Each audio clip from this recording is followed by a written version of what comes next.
Hello, good morning, good afternoon, good evening, wherever you are in the world, whatever time it may be as I'm posting this. This is going to be a card of the day message. I'm posting it in time for the 20th where I am in the world, but where you are in the world, the 20th may have come and gone, or you may see this video in a few days or weeks. So we're setting the intention for the next 24 hours. From whenever you happen to see the video. But we're going to ask for a message for the collective and see what's coming up here for the next 24 hours. And the card we have is Death. Now, don't let this scare you. And I'm not just saying this out of a Scorpio bias, because I'm a Scorpio and this is the card for Scorpio. I genuinely mean this. Don't let this card scare you, okay? Hear me out. First and foremost, it's a major arcana card. So anytime the major arcana cards come up, it's telling us that we're at a significant chapter in our life. It's a defining period in our life, and the things that we're experiencing are directly connected with what we came here to learn and what we came here to experience. If you are a Scorpio, okay, this could be a time of you like kind of taking back your power, you know, getting control of your life, being in your authenticity, tapping into that Scorpio energy of yours and, you know, building yourself up, coming back better, coming back stronger.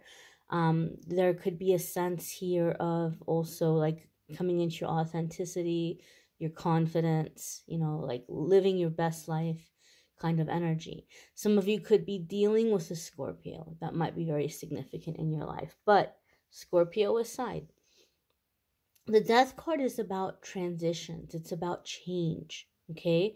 And it's like something is coming to an end. But with the Death card, we saw it coming, right? Like it's not like a tower moment where the tower moment is all of a sudden and we're shocked and it's chaotic. Like we kind of know with the Death card, we know something is coming to an end, that it's time to do something else, or it's time to go in a different direction, or something is, you know, running out of steam. You might even be, I feel for a lot of you, this is something that you've already been losing joy for. Like you just don't have the same joy for it. So the Death card is telling us that something is ending and something new is beginning.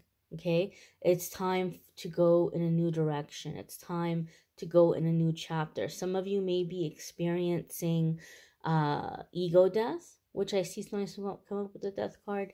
And the ego death is when we're shaking away all of the conditioning, all of the programming, all of the things we were taught to want.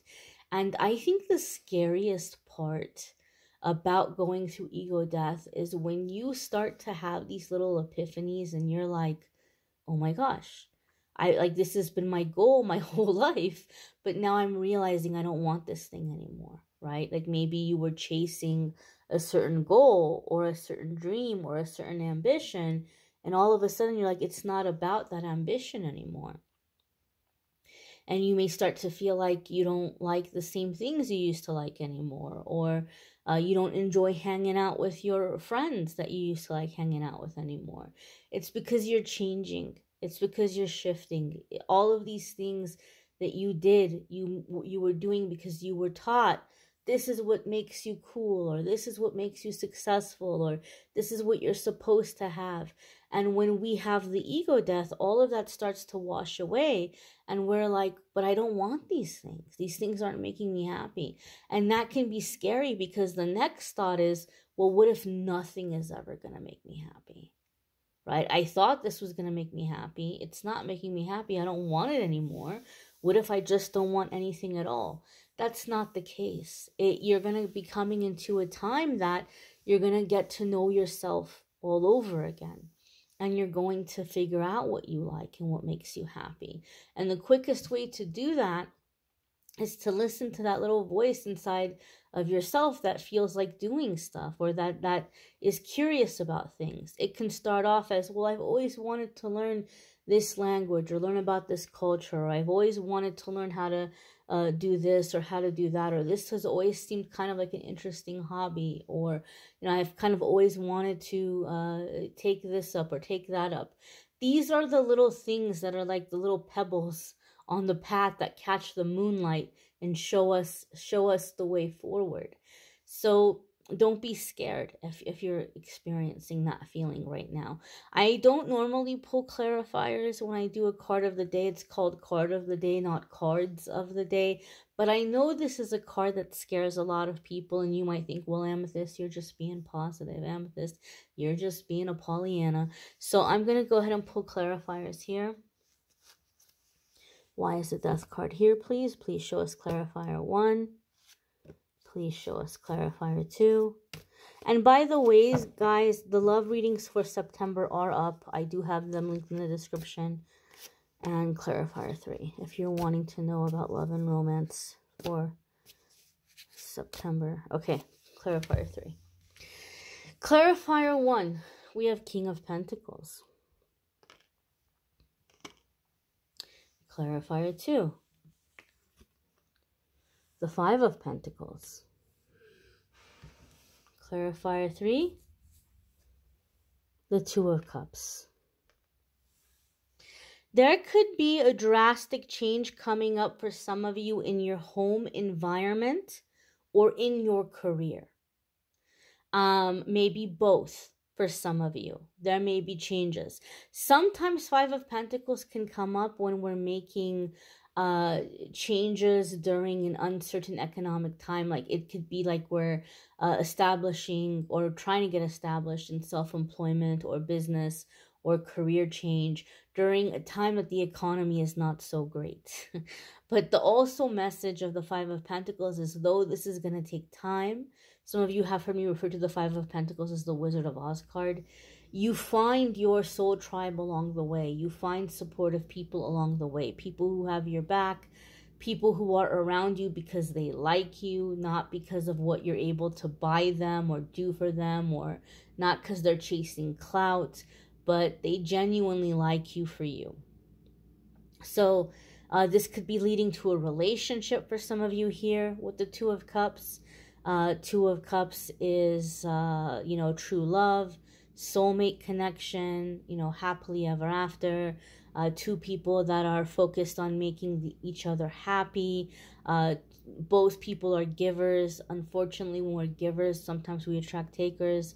They take, and when there's nothing left to take, they bounce. But this is two people who give, who find each other. And this is the kind of relationship that can go on forever, because each person is filling the other's cup. Each person is thinking, well, how can I be there for my partner? What can I do for my partner? There could be a parting of ways in a business partnership for some of you. You may be pulling away from previous collaborations or projects and establishing new ones. The King of Pentacles is a time in which also, like, we have the Midas touch. So you may be feeling inspired to take certain steps in your life, or to make certain changes. And the King of Pentacles tells us that our energy right now is successful. Our energy right now is productive. So this is a good time to make changes or to start projects. King of Pentacles can also be matters of the home. So there could be changes that you're making in home, or changing house, or moving, but moving with the mindset of like being settled, like settling down, putting down some roots here. This kind of energy.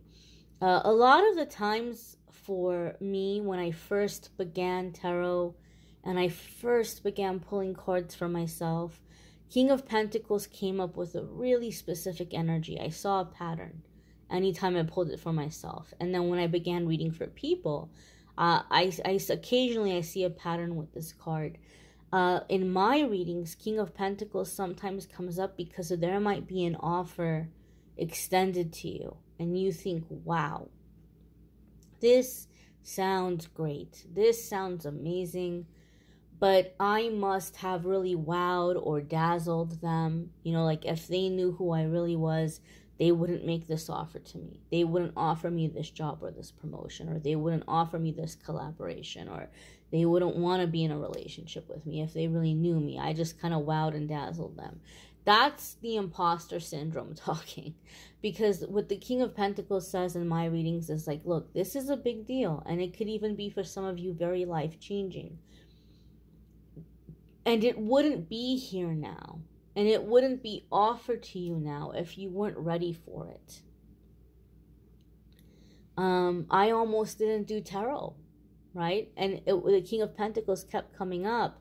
And it's because of this card I kept pulling for myself that I said, okay, all right, I'll give it a try. And then I tried to back away from it when it started picking up, when it started getting successful. I tried to push it away. And the universe kept pushing me back into it. And so I'm just telling you, it might be something that you're running from, but you're not running from it because it's not right for you. You may be running from it because you have a fear of it actually working out or something actually being successful. For some of you, that could be an underlying fear. But overall here, you all are coming into a change. You're coming into a transition. And I feel like we have the Pentacles here, so finances could be a part of it. There could be changes in terms of career or the kind of work you're doing. But the vibe that I'm getting here is more changes in lifestyle and changes in love life. But Two of Cups is telling us happy, right? These are going to be happy changes. It's leading you to a good place. Okay, it's leading you to a good place. So you may want to check out your weekly forecasts if you haven't already. The ones for the previous week are linked. I'm going to be working on the ones for the week coming up over the next day. So you'll be seeing those popping up. Love readings for September are linked in the description. And if you want to schedule a private reading with me, there's a link in the description that will take you to calendly.com/amethystangellite, and you can schedule a private reading with me there. I thank you all for watching, liking, sharing, commenting, subscribing. I hope you all have a fabulous day ahead, and we'll see you all in tomorrow's message. Bye, my dears.